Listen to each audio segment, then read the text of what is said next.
What's up everyone, it's Ojh&x and we're back at it again, the Elite PvP series bringing you the world's top players, and this video is no different. We are joined today by Kim555. Kim, thanks for being on the channel. How are you doing?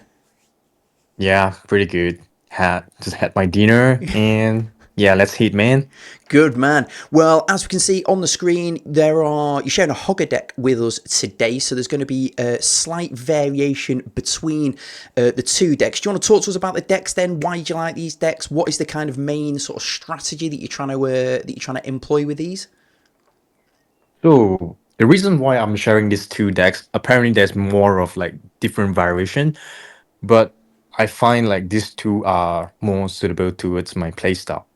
Like for Hogger in this meta, like in this current meta, you just have to constantly, change your deck to suit like the different playstyle from your opponents. So some play shamans, you try to be more aggressive, and some do play like a lot of like tank units. Like you have rack and stuff. You might want to put in like execute. So yeah, so this are the like the things that you might want to look at when you play the Hogger decks, but to be more accessible and more playable for everyone, I believe these two decks that I'm sharing today, it's a it's quite easy to get along with, Good. and yeah. Good. We'll see. I'm sure you'll make it look. I'm sure you'll make it look pretty easy. I'm sweating here. I don't know people around the world watching. We've had a sunny day in the UK, and I just can't handle it. So this video is going to be the first of probably a 3, maybe a 4-part series. We're going to do this video with Kim today. We've got a video coming with Shadow Walker, looking at some of the decks that he's used. Then Kim and Shadow are both going to coach me through some games, so we'll see how that gets on. And I think we're going to have a talk about the state of the game and some features we'd like to see, some good things, some bad things, and things for the future balance changes and stuff like that. But today, as we've said, the Hogger deck that Kim's going to share with us, and we're going to hop straight into it then with this replay against Andreas. So what are we doing here then? So yeah, so look at the starting hands. I always like cycle with like the really cheap costs so that my Hogger pops up as soon as possible. Right. Because for Hogger, you need to let it go 3 rounds until it actually becomes the top in the sense of like higher movement speed. Yeah. It hits faster and stuff like that. So you need to cycle Hogger as much as possible to get him there. So you think 3 rounds then? So, Three rounds of Hogger until he's kind of up to strength. Yep. Okay. So I'm facing Rend right now, as you can see. I tried to take the side tower. For this case, I don't able to take it, but it's fine. Always defend under your tower, so your tower get to hit the enemy. Okay. Yeah, you see I defend with my Hogger. Yeah. And right now I just leave it like that. I don't do anything because Hogger is gonna die. And yep. And I'm gonna deploy Hogger again to defend under the tower. It's always under the tower. Right, okay. Yep. You have to take full use of the rocket tower. Yeah, Yep. okay, right, yep, okay. Look at this. This part is very important because I use this like Prowler to defense. And look at this Prowler. Check this Prowler. It's so value. Like the value that's been used on this Prowler is like absolutely amazing. I clear the eggs. Look at the same Prowler. The same Prowler kills all of that, and it kills one more Prowler from them. Yeah, And right, that okay, Prowler's actually took the tower as well. So with 3 costs, I actually get to value trade a lot of it. You see? Yeah, and you've managed to, with that one Prowler, because it stayed alive so long, you managed to sneak a Hogger down the right side and take that side tower as well. And just like that, it's game over. Yep. So for like Hogger's deck, right, you want to try to create this separate push technique, like strategies. So you take one side of the tower and you let it defend, like you let your opponent defend that, and you try to use your Hogger to take the other like side of the tower. Right. Okay. Usually, if it's not in Gadget Zen, it's gonna be the side tower and the core. So one will be going towards your the opponent's side towers. The other one will be heading towards the core. So you give them like a choice to whether or not they want to defend the core or they want to defend the side tower. Usually they will go for the core, but Yeah. once they go for the core, you took the side towers and you try to defend your side towers with like really cheap, low cost mini and Yeah. try to do the value trade as well. So when you were defending, just let's talk about that. So when you were defending your side tower, were you playing Hogger in front of that tower, or were you using the tower as a resource for to take some damage as well and keep your Hogger a bit healthier? How were you defending that side? So in this current meta for like collateral damage, I try not to uh take too much damage on my side towers, Right. Okay. especially on Gadget Zen, Yep. because if one is down, you have to defend one side of the tower, and the other one is more prone to being attacked by the others Right. because Yep. more of your resources is gonna be spent on taking the side, like one side of the side tower back. So I will try to keep my tower as healthy as possible. Okay. Whereas Hogger, because Hogger, we're gonna cycle him a few times for him to actually get better. Cool. So he can just like, be the tank and just die and it's fine. And one key thing about defending with Hogger in front of like the rocket tower is that try to accumulate as much minis from your opponent as possible in front of the rocket tower and you deploy your Hogger to defend it so that you will get like a maximum value trade from it.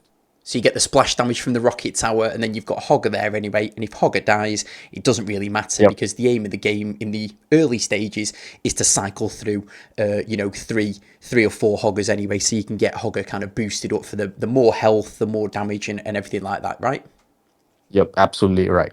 Perfect. So as you can see, like for this deck that I was using is with the Dark Iron Miner. And I was like playing around this and this or that, like Dark Iron Miner, or I have to use bandits and stuff. Yep. Well, in some case, like for maps like Gadget Zen, of course, a Dark Iron Miner is better. So, but if you were looking for like a quick cycle decks, well, I have two more like VODs, to share with you guys. Right, great. So let's hop into them then. So we're going to move down to the deck that's got the bandits and the quillboar then. So let's load the first one of those. Okay, so going up against another Rend deck, but using the quillboar and bandits version of your Hogger deck. So talk us through this one then. So, like, for this kind of matchups, the only way to dismount Rend is using Murlocs. That's the only like range units to actually hit Rend when he's on the dragon. Right. And I have to use like fully utilize that, and you'll see how I actually fully utilize that. I defend with bandits. Yep. It's 1/2 mana, like 1 goal over 2 goals. Yeah.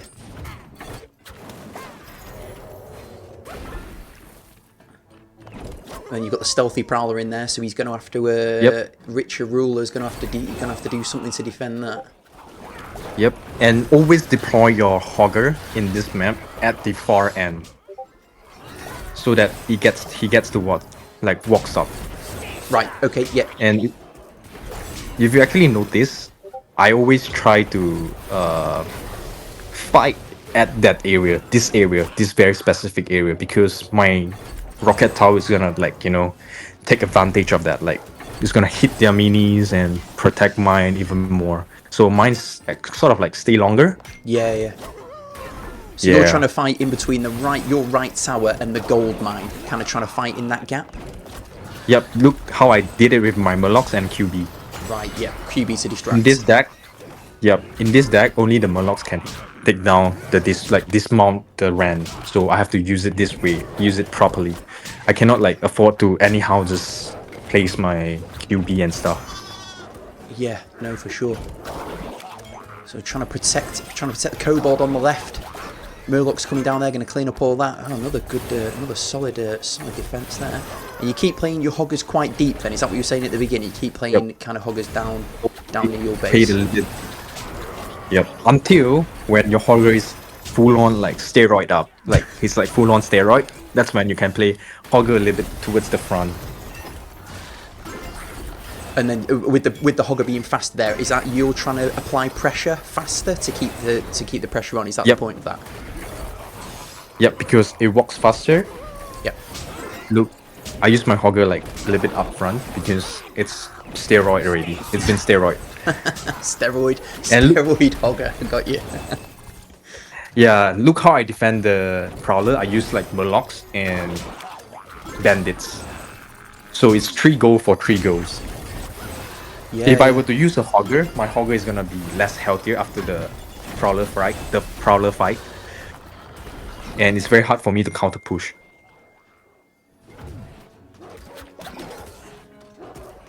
just watching what's going on here. There's all sorts. There's all sorts going on. It's Yep. So your You can see your Hogger's like super strong at this point, isn't it? So yeah. Yep. And when I deploy my miner, I try to always protect it with Murlocs and Bandits so that he can mine safely, you know. And at this point, it's just like try to retake the side tower. Yeah. So that once I retake it, I'll try to protect it as much as possible. But At this point, I can tell.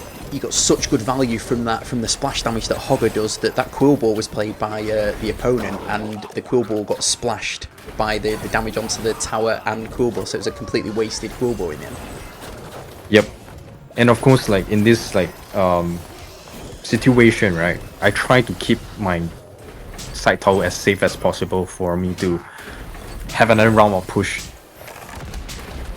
Good stuff. Yeah, so some good tips I think that have come out of that then. So you're trying to play as a bit of a recap, let's see what I learned, let's see what I picked up. So as a recap, you're trying to play your Hogger like by your core to start with, quite deep.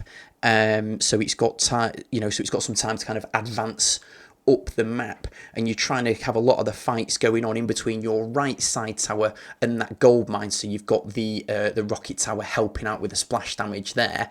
Yep. And then later on in the fight, when the Hogger is supercharged, steroid Hogger, that you can play the Hogger a little bit more advanced because it's going to keep the pressure on, and you were supporting your Kobold with was it always Murlocs for the Kobold, or were you playing Prowler with your Kobold at times, or does it not matter? So like when your opponent deployed like a Prowler, which is in this meta very like frequent, like you will see a lot of Prowlers and stuff. If you were to use your Hogger to defend it, it's gonna be not really a value trade because your Hogger is gonna win. Like, this fight with Prowler. Because like I say in the first video, always use your Hogger to defend and fight under the rocket tower. Yeah. With the help of rocket tower, you're gonna win this fight. But one thing you have to know is that your Hogger is not gonna be as healthy as it is. Whereas if you were to use like a cycle units like Murlocs and Bandits to defend, which is exactly 3 goals for 3 goals, Yep. it's just the effect is way better, and your Bandits survive, and at most you're just gonna like lose 1 Murloc. So you will have 3 more like cycle units going forward, which you can also deploy your Cobalt miner at the back so that they will protect him to mine safely for like the gold mine. Right. Okay. Yeah. Yeah, I find that and sometimes my Kobold gets wiped out pretty quickly, and then I'm struggling for gold for the whole fight there. yeah, and one most important thing is that in small maps, like smaller maps, Hogger tends to struggle a little bit because one key win condition for Hogger is like you have to really cycle him a few times for him to get steroid up. So if you sort of like lose the goal control, or like you spend too much goal, like overspend on defending and stuff, meaning you have less cycle of your Hogger, Right. and your Hogger might not get strong enough at the right time to do its job. Yeah. Right. So always deploy it at the back, let it slowly walk up. Don't try to push it like towards the front, because when you place it in the front, he will just walk to the tower first, and it will just die like that without doing anything. But Yeah, if you were to deploy it at the back, he might have a chance to, stop in front of the fight in front of your rocket tower and stuff like that to get these yeah. value trading going on. So you do want to cycle hoggers, but you don't want to waste them, basically, I think. Yep. Cool. Yep. Well, we've got one more replay, so let's hop into that. Right then, going up against Peter. Talk us through Okay. this one. Yeah, so this is me playing with my best friend in game, Pieta. And when you have Hogger in your first hand, you always deploy Hogger in this map first to contest the chest. Right. And check, I made a little bit mistakes by placing the QB, wasted it, couldn't even get the chest. So it's okay. Try to get back from it. I made mistakes as well, even I'm like playing at that high rank. Look at this. My miner is mining. I use my bandits to protect it so that the mages doesn't hit it. And look at my value trait with this. I kill a ghoul, a griffin, and even take down his baron. Always try to contest the breach so that you always try to get the chest as much as possible. In this case, I QB and I move it as well. Because in this map, the more gold you control, the easier it's just gonna like give them like a one-shot KO kind of push. Yeah, I see. No, you don't. Well, yeah. Okay, so you're Yep, always see. sending something over the bridge then, pretty much. Yep, especially Hogger. I try to push Hogger there. Right.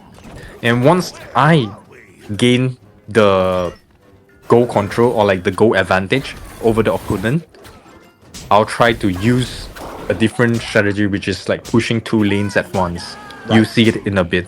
Like as of right now, I'm trying to create the pressure at the side lane so that my Hogger can hit the core for like 1, 2 hit, 3 hit, and another Hogger is coming again after he killed it. And look at how I mine it, my miner. I use my Murloc to protect it. Right now, I'm having like another push on the side tower again. So he defended it, and my Hogger is still very healthy. So DB value is here, Yeah, ready for for sure. DB. A huge, Yep, huge got the DB, chest, huge got the DB value, tower. wasn't it? Yep. And then my Hogger try to stay as healthy as possible in the late game. Like try to make your health like Hogger as healthy as possible. So right now I will QB to protect my Prowler. Just right on time. Yeah. So do not worry much about Dark Iron Miner. It's 2 costs. It needs to at least, mine three goals to actually be valuable or like have the advantage of it. Yeah, you had like the right side of the right side of the battle for that side tower, didn't you? Because it felt like Peter was always struggling to Yep. catch up, and then the Prowlers come round the corner and taken that tower. So, in fairness, I mean, we know that Peter's a great player, especially with his Jaina deck. Normally, obviously, he was using Yep. a Baron deck on that one. But yeah, what would you say was your so what would you say, how would you summarize that then? What would you say was your main strategy in that Baron fight? So the main strategy about this Baron fight is that because when Baron has a tower up, it's gonna spawn like mages or skeleton over like, periodically. Yeah, Like over the time, he's gonna spend like mages and stuff. So you want to avoid and take advantage of that. Meaning yes, like you want to take the side tower so you have one small like problem to deal with, which can be very costful for Hogger. Because when the mages hits Hogger, it slows Hogger not only by the movement speed and also the attack speed. So you want to like have as little mages spawn as possible. got you. So you have to try and take the side tower. Yep. Yep. And for this map, the goal control is very important. If you notice, for your miner to actually walk down the bridge and go and mine the gold mine on the other side, it's more prone to range unit on top of the bridge.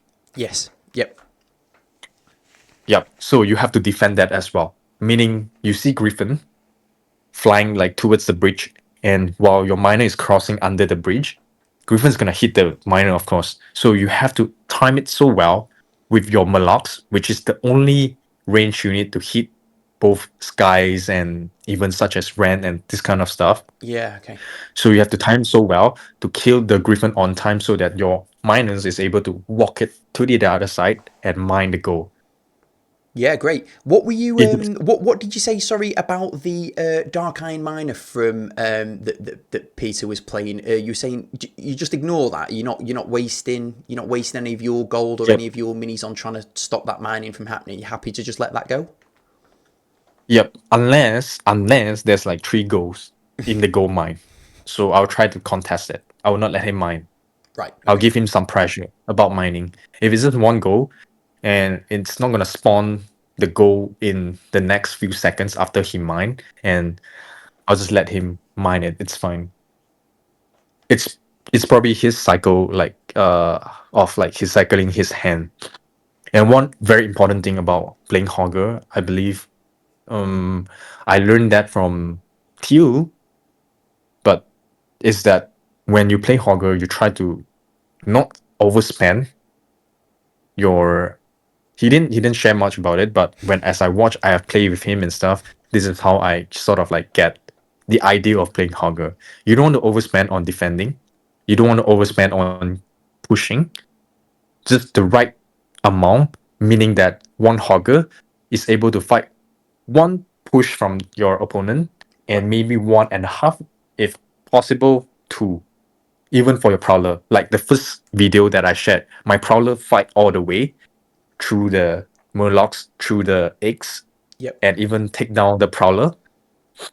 And after taking down the Prowler, it took another tower before it dies off. So you in Hogger's deck, you want to create such value as much as possible. Like one Hogger or one Prowler to fight as much minis as possible. Yeah. Great. So So Teal wasn't sharing any secrets then. Is that what you're saying? yeah, I mean he this is what I learned while I was playing with him. This is what he did back then when we are like playing. I think it was the last Hero Resolve. So yeah, I was playing so much of him and I was like, "Wow, damn, this is so hard because you always have this goal advantage kind of stuff." Yeah, yeah. So when you have this goal advantage, you try to have different lane push. Like you push at a different lane, one side tower and one at the middle. You don't go at all at once you gain this like goal advantage. Yeah, so you were. So I think. So in the early in that final replay, you were mostly concentrating on crossing the bridge early doors to Yep. try and to kind of win your chest and then contest the chest that was closest to your opponent. Then once you'd sort of got a bit of momentum with that, then you started kind Yep. of crossing the bridge and attacking the side tower as well. And then that means the opponent's got to choose really which one do they want to defend. And I think you got a few early Hogger swings onto Peter's tower. And then he was kind of fighting to hold on to his side tower as well. So concentrate on the bridge first. Is that the kind of concentrate on the bridge first and getting them chests, and then work round to that side Yep. tower?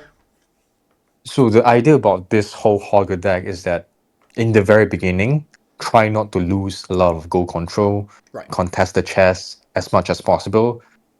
And once you have rolled up the momentum, that's when you consider whether or not you want to take the side tower.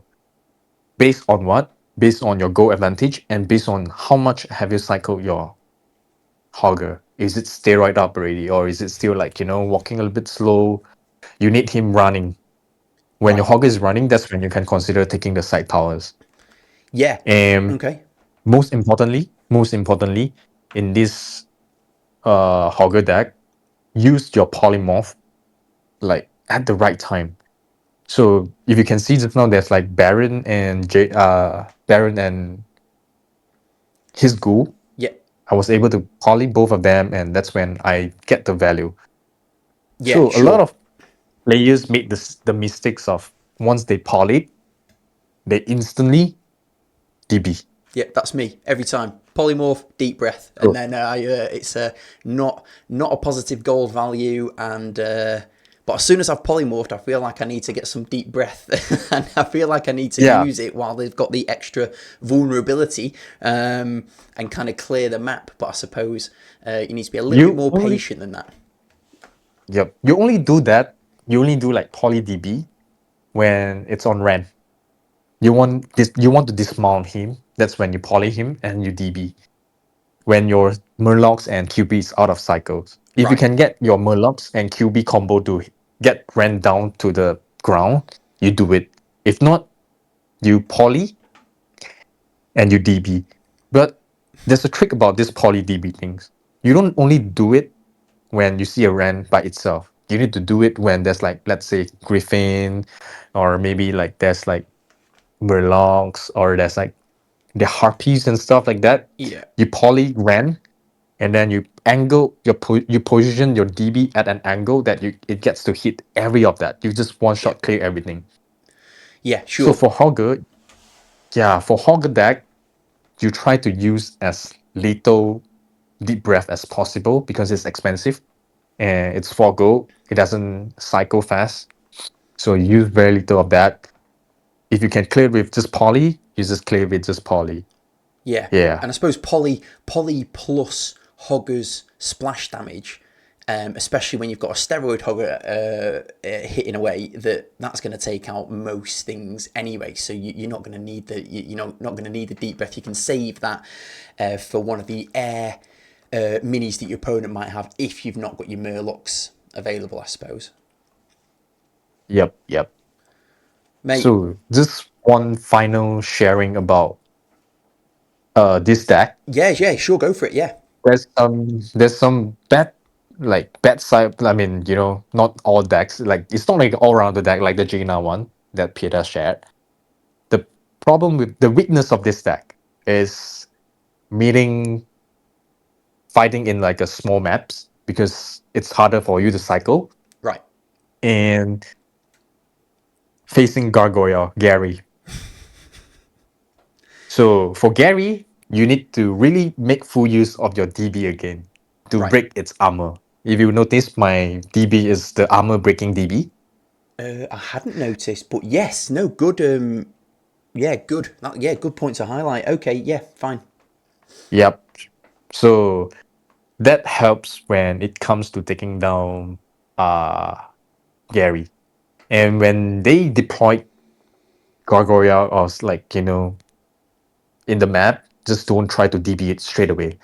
Right. Let him Okay. walk and then use your Prowler or use your Hogger to deploy on the other side so that they spawn more units to give your DB a better value. Like Right. usually they will Okay. spawn Yeah. like a what? They would spawn like what? Harpies, they will spawn like Griffin and stuff like that. That's when you DB their Gary, and you DB whatever things that spawn on the other side all at once. You Right. get this Okay. So value you're tree. trying to. Are you trying to spread their attack out then? But you're going to spread it to a point where DB can still get both lanes at once just because of the size of deep breath. Yep. Like you don't want just to DB Gargoyle or Gary on its own because the DB is not gonna kill him. We just want to use the DB to break his armor Right. so Fine. that we can push our Murlocs, which is the only air hit air units minis to defend it for us. Yeah. And it's just gonna do its job. Yeah, no, sounds good because there's plenty of Gary. Also, I love that Gary is the like universal term for gargoyle all around the world. We know that Gary the gargoyle is. We know what we're talking about with that. But yeah, especially while we got the rocket towers. At the moment, that yeah, there's plenty of Garys out there, so I'm sure there's plenty of people like myself that are struggling to take out the Garys. But you've got like you say, you've not got loads of options in this deck. You've maybe got, just looking now, at least you've got the Griffin Rider in the first Yep. Hogger deck that we shared, but in this second one, yeah, you really only have got the Murlocs in there, haven't you? Yep. So each to its own. Like depending, obviously, like your viewers can try out which kind of Hogger decks suits them better. But with the different Hogger decks, there's a slightly different playstyle. But on the fundamental side, I mean, my sharing today should cover most of it, Yeah, no, it's and been the rest is the rest is just playing more and more to get better. yeah. Well, absolutely. Practice makes perfect. But no, your explanation there has been really good, and some great replays that we've shown. As I said at the start of the video, this is kind of a part one. Like I say, Shadow's I'm gonna be chatting with Shadow at some point shortly for sort of the part two, and then the part three is when both of your forces combine to try and help me climb on the ladder. I'm at 15,000 at the moment, so who knows? We might give one of these might give one of these Hogger decks a go, and we'll also try and talk some quality of life, balance change, game general stuff to get the opinion of the top players. But that's been really, really good, Kim. Thanks for coming on. Thanks for sharing all that. Any final thoughts? Any final comments from yourself about the deck No, or it's anything? all good. Like pleasure to be here and get to talk to you and share a bit more about my playstyle, a little bit of my gameplay. Um, there's nothing much to talk about. I mean, after sharing this, but we're gonna come back to talk about more about like what we like to see about uh the balance update, the balance changes in this game and stuff like that in the PvP environment. Yeah. Maybe on the chapter 3, like the third episode with Shadow. Yeah, we'll get Shadow on, we'll have you on, we'll talk about all things Warcraft Rumble, be that things that are in the game or things we'd like to see in the future. But honestly, thanks for coming on, I appreciate your time, and everybody, Yep. thanks for watching, and I'll see you in the next one.